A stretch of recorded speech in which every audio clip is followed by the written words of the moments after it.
Sir. Thank you, Hector. Jared, I can't believe you didn't trust me, but that's all right. I'm here. I told you I'd be here.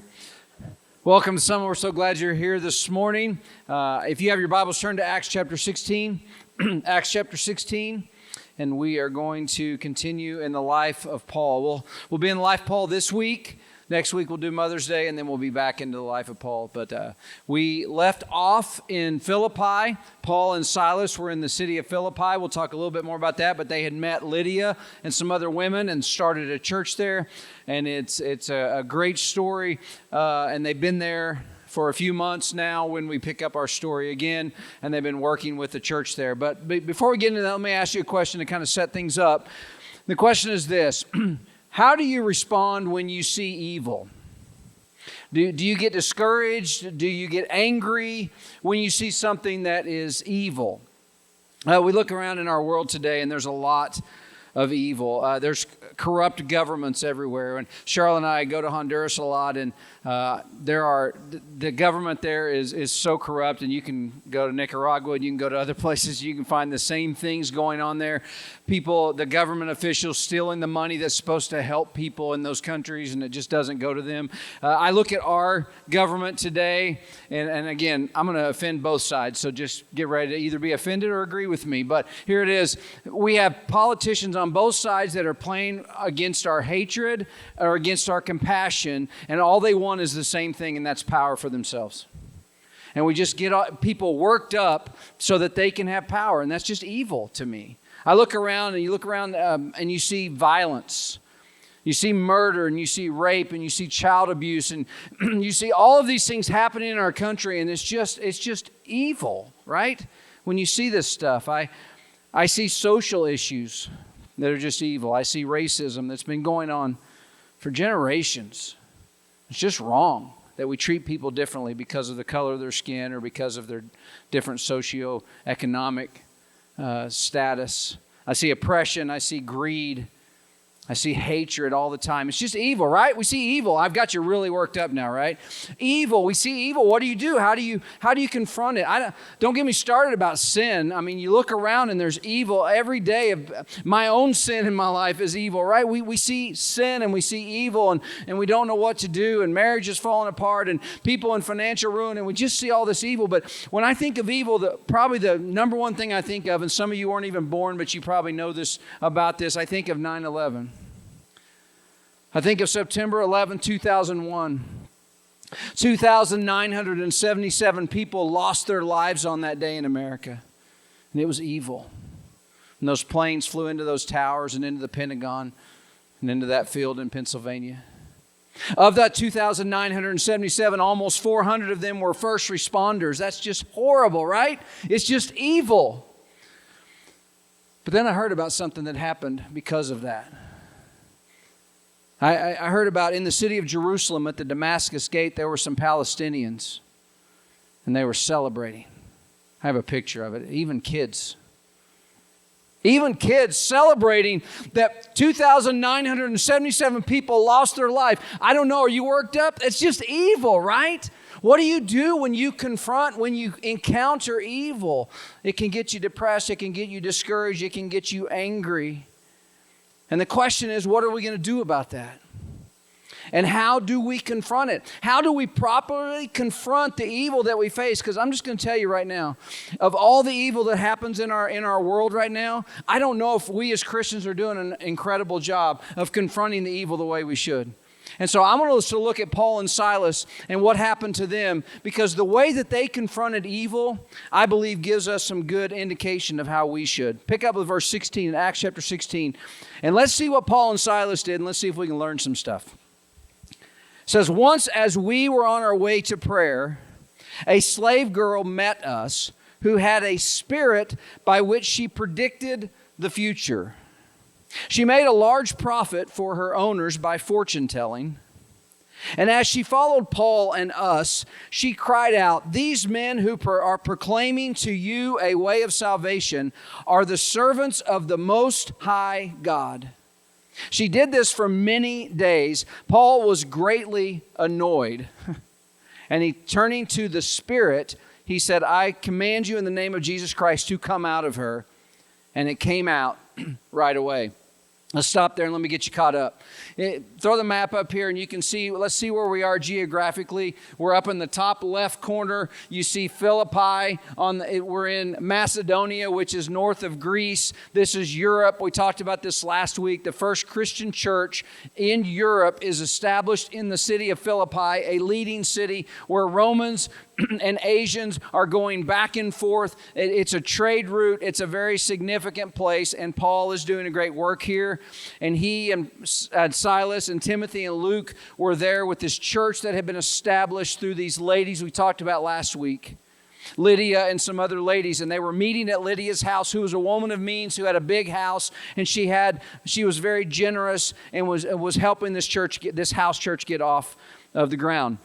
And they went and they met at this prayer.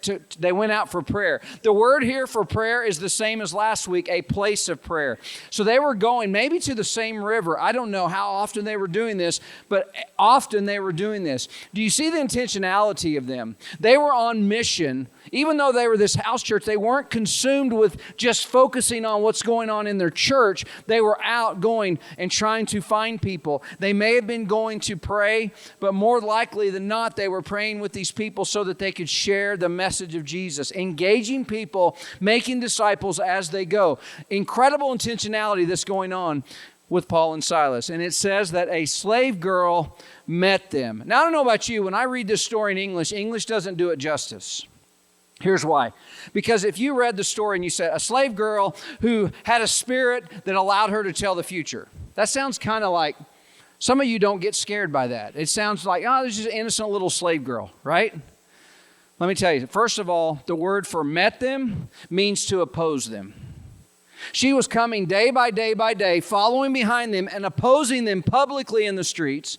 It says she had a spirit. The word spirit can be both good or evil. It doesn't indicate, but Luke indicates for us. And I want to show you something. This blew my mind when I found this week.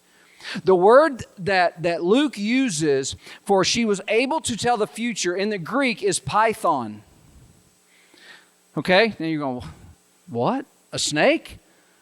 Let me tell you who Python was.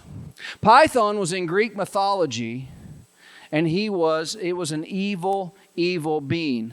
It was a monstrous serpent or a dragon-like creature. Major figure, particularly in the site of Delphi, which is it's a region and a city in southern Greece, and that's where most people thought he was from. Now listen to me, you need to understand something. I don't believe all this. This is just Greek mythology. I'm telling you what they would have believed, and this is what they were encountering, okay? And so the name Python comes from the Greek word for rot or decay. This is not a good spirit. Are you seeing a different than this little bitty slave girl that can tell the future? There's something evil going on. There's something very sinister going on here. Her mother, the snake's mother was Gai, the earth goddess. So Python was also known as the earth dragon.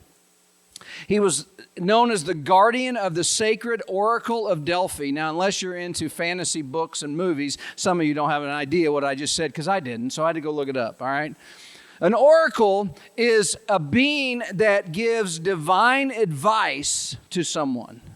Someone that gives divine advice between gods. It was the conduit between gods and humans, is what was believed in Greek mythology. And so this serpent, Python, was the guardian of all of that. The guardian of this oracle of Delphi. Okay? So he's also known as the guardian serpent. Now, the big muscular dude, that's Apollo.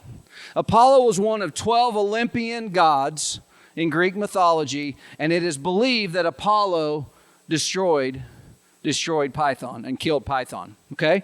Now, this is a little bit different, right? I'm seeing something different than this little slave girl that's just kind of annoying them and bothering them. There's something evil going on here. A Hebrew or Christian writer reading this or hearing this story would immediately went back to Genesis 3, right? I start thinking about a serpent. I start thinking about evil. We're talking about something very, very evil. If you go do it, and if you're into this, go do it. There's nothing wrong with it. Go look it up.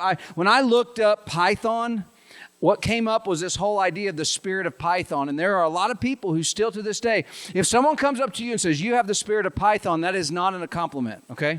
That is not something there. It is a bad, bad thing. And there's still a lot of people that believe this, even in religious circles, that person who has this demon possession. Now, I know what you're thinking. We're going to talk about demon possession today? Cool, right? And we're going to talk about this much. And here's what I'm going to tell you about demon possession. I'm not going to stand up here and act like I understand it. I'm not going to stand up here and act like I can tell you how it works or how to overcome it other than by the name and the power of Jesus Christ, right? Here's what I know. Demon possession happened back then, and demon possession happens today. I had a professor in Bible college that used to tell us in class that he didn't believe that demon possession still happened today.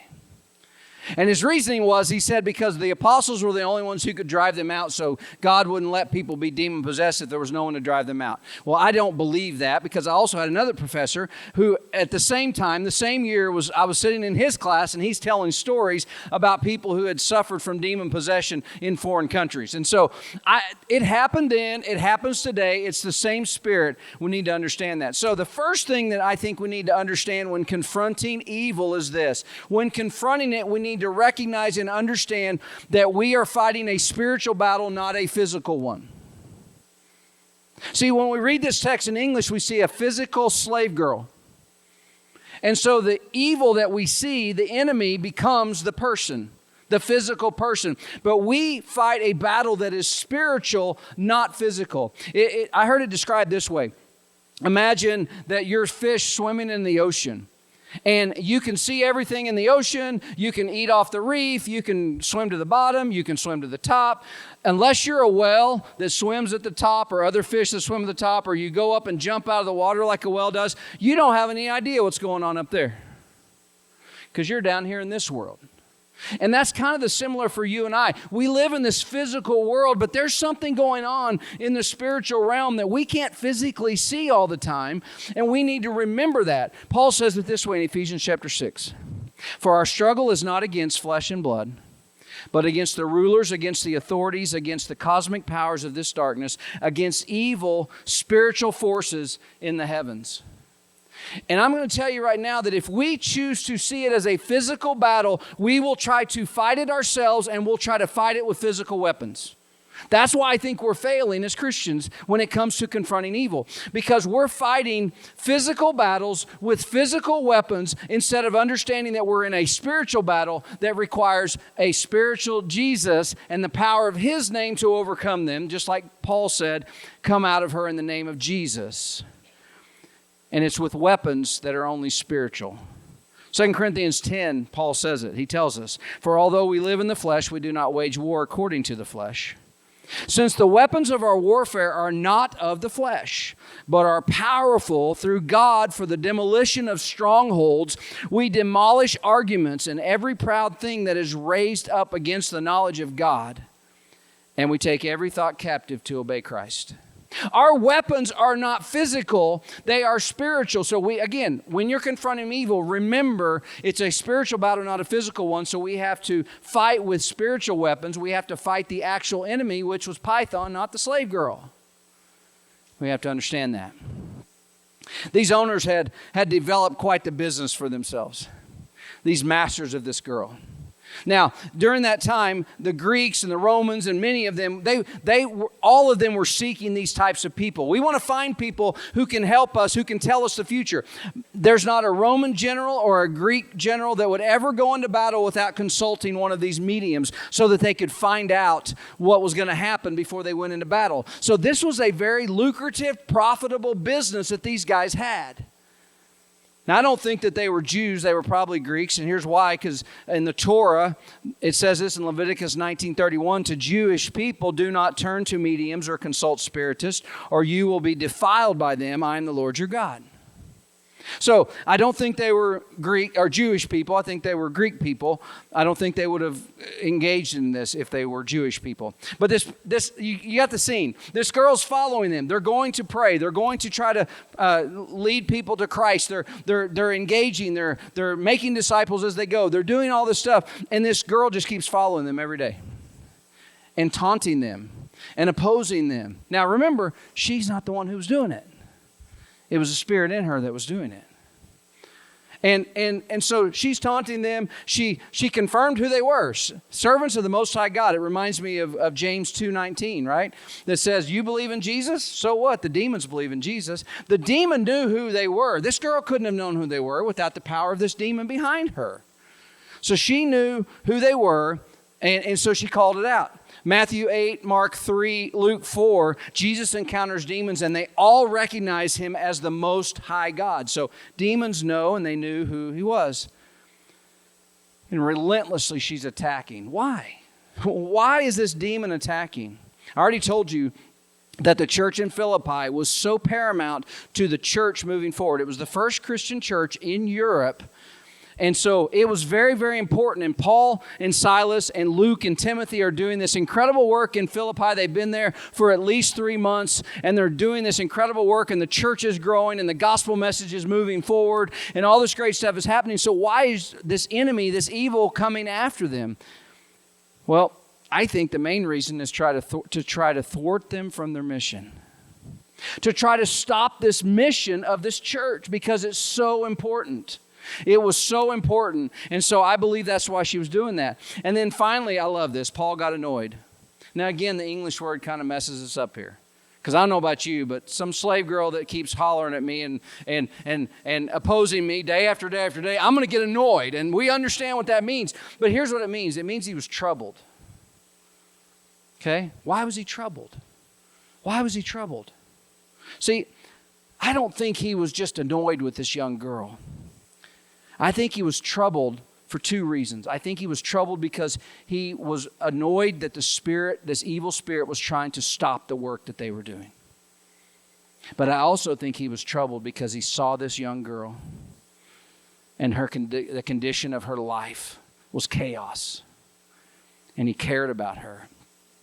He was worried about her spiritual condition. He had compassion for her. But understand this, Paul knew that if he did anything, it was going to cause him trouble. We're going to talk about a little bit of it today, and in 2 weeks after Mother's Day, we're going to talk a little bit more about the trouble this caused him. He knew that if he helped this girl, it was going to cause him trouble. So I can see Paul. I can see him in this struggle day after day. God, I know I need to help this girl, but if I help this girl, then our mission's going to stop. Have you ever prayed like that? God, I know what you want me to do, but if I do this, then this is going to happen. And God's looking down and he goes, you think I don't have control over all this?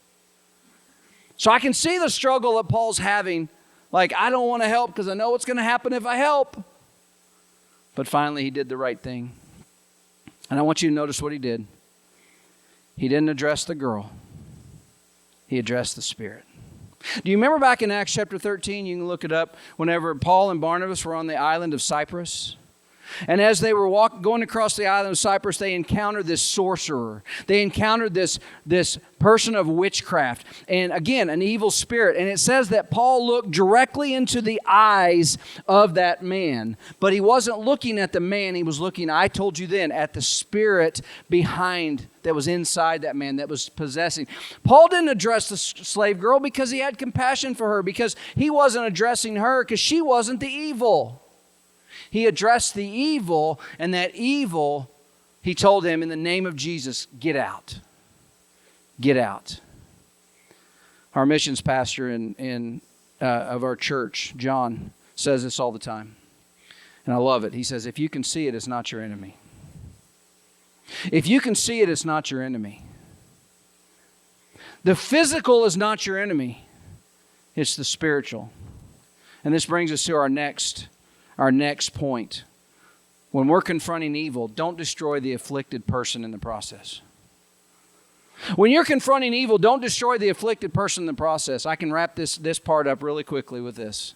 A few years ago, my sister used to live here in Oklahoma, and she came to church here when it was Antioch Christian Church. She had a friend. He was a doctor friend, and I'm just going to say it this way. He was living a lifestyle that I did not believe lined up with the Bible. And my sister brought that man to my house. And my sister brought that man to my church. And my sister kept bringing this man around my family. And I would love to tell you that all those opportunities I had with Matt, Would have been an opportunity for me to share the gospel and to love him with the love of Jesus and to show him what it really looks like to be a follower of Christ. But I didn't do that.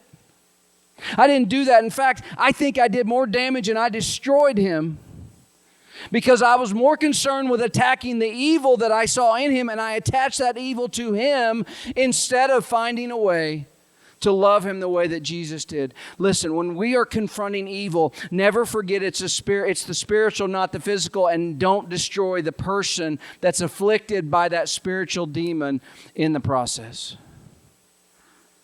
Let's go on. Verse 19. When her owners realized that their hope of profit was gone, they seized Paul and Silas, and they dragged them into the marketplace to the authorities. Bringing them before the chief magistrates, they said, "These men are seriously disturbing our city," literally throwing it into chaos. "They are Jews and are promoting customs that are not legal for us as Romans to adopt or practice." The crowd joined in the attack against them, and the chief magistrates stripped off their clothes and ordered them to be beaten with rods. And after they had severely flogged them, they threw them in jail, ordering the jailer to guard them carefully. Receiving such an order, he put them into the inner prison and secured their feet in stocks. So here's the last thing I want to tell you when we're confronting evil. You need to expect there's going to be suffering. You need to expect that there's going to be suffering and opposition whenever you confront evil. They seized these men and they took them. Why? Because they needed justice, because their prophet was now gone. How many times is prophet an obstacle to the gospel of Jesus Christ? Their prophet was gone, and they would have rather had that than to know the true God. I mean, they didn't even ask the question, how did that spirit go out? I don't know about you, but if I see a spirit go out of somebody, I'm going to probably want to know a little bit more about how that happened than to just get mad that my money's gone. Anybody with me? Right? I mean, if a spirit this evil spirit, she can't do it anymore, and just by their naming Jesus Christ, I might find out who Jesus Christ is. I don't know. That's just me. Right? And so they took them before these magistrates. Who are they? They're the judges of the town.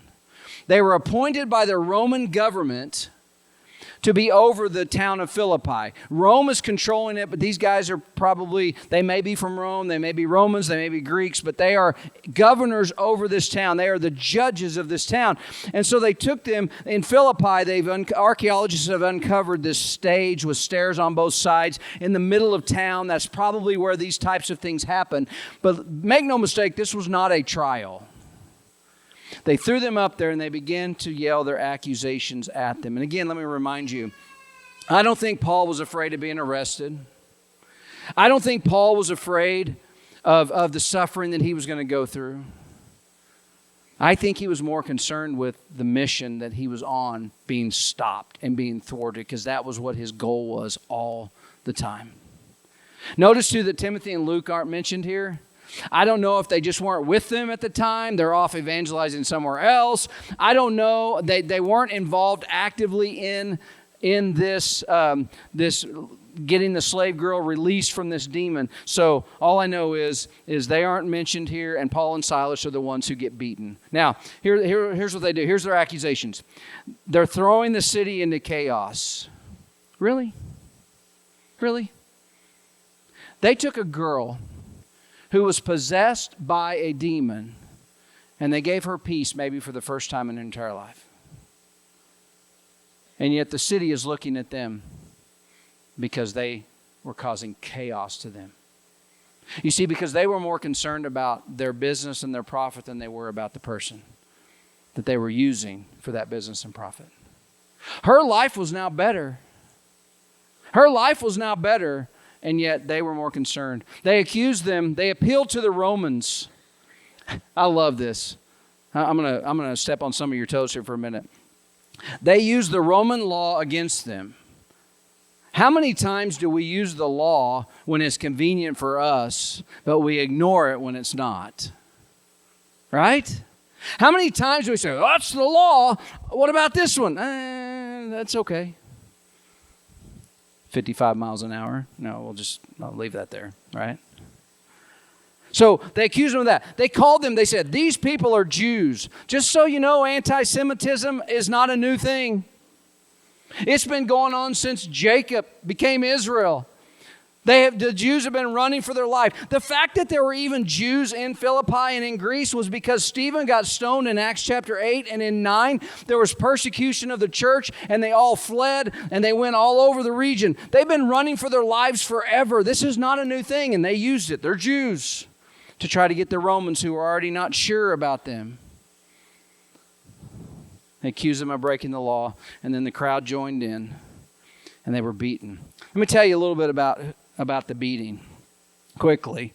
There was these guys named lictors. They were bodyguards for the magistrates. This is an archaeological drawing, so it's kind of hard to see, but you can see it.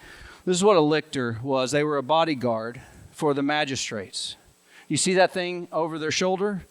That is a bound up group of elm sticks, rods. Bound up with, some people say with leather straps. I like that because that's what they probably used then to tie their hands when they flogged him. And they took Paul and Silas and they stripped them of their clothes and they began to hit them with these rods. These guys they could beat on command. It reminds me in Honduras there are some national police, and I don't know in other places if you've seen this or not, but there are national police, and we've been told that don't do anything to upset those people at all. And we're like, why? They said, because by order of the president, they can shoot you on sight.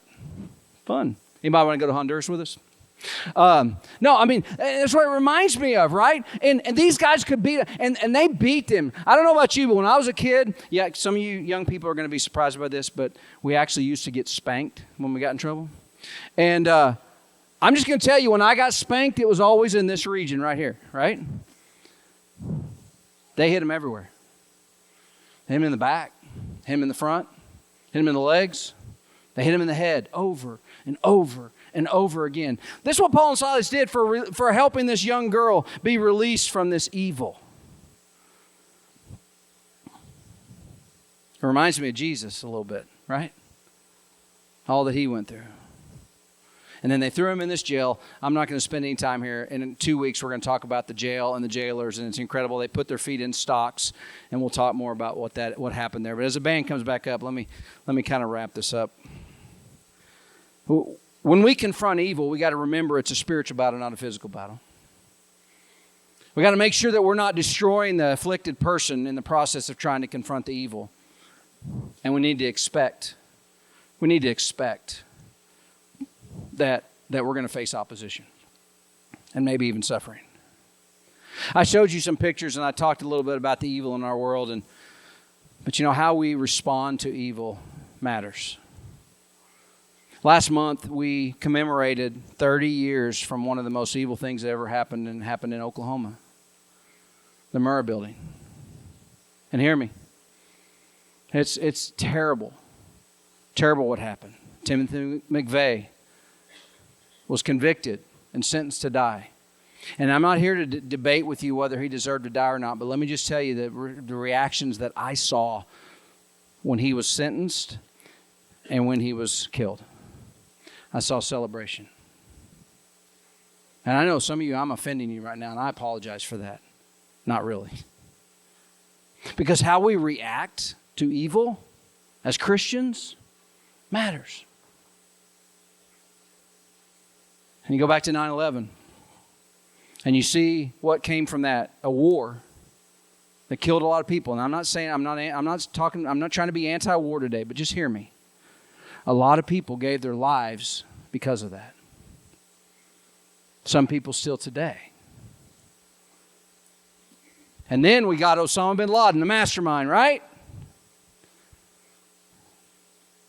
And you know what I saw? Look at this picture. It says New York City. People celebrated in the streets because we killed Osama bin Laden. Don't get me wrong. Not my place up here to judge him. He did an awful, evil thing. But how I respond to evil matters. It matters. So the question is, how are you going to respond? You can ignore it. Act like it didn't happen, especially if it's going to cause you trouble. Or this is the one we like to do. We can get to the streets, we can get angry, we can protest, we can yell, we can obliterate others, and we can put people in their place. We suffer from what I call selective moral outrage. We have this outrage towards certain things, and we ignore other things. And so we yell and we scream and we protest, but nothing ever really changes. Or you can do something. You can do the right thing. You can address oppression and racism. You can address poverty. But here's the number one thing we need to do to confront evil. We need to approach people in the name and in the power and in the love of Jesus Christ. Recognizing that our struggle is not against flesh and blood. It's a spiritual battle. So today, as you respond to this, I wish I could tell you you weren't going to see evil anymore. You will. But as followers of Christ, how are you going to respond? We got prayer team that's going to be up here. We got communion on the sides of the room. But as you worship, will you ask the Lord to help you respond in the name of, with the power of, and with the love of Jesus Christ? Let's stand. Let's worship Him.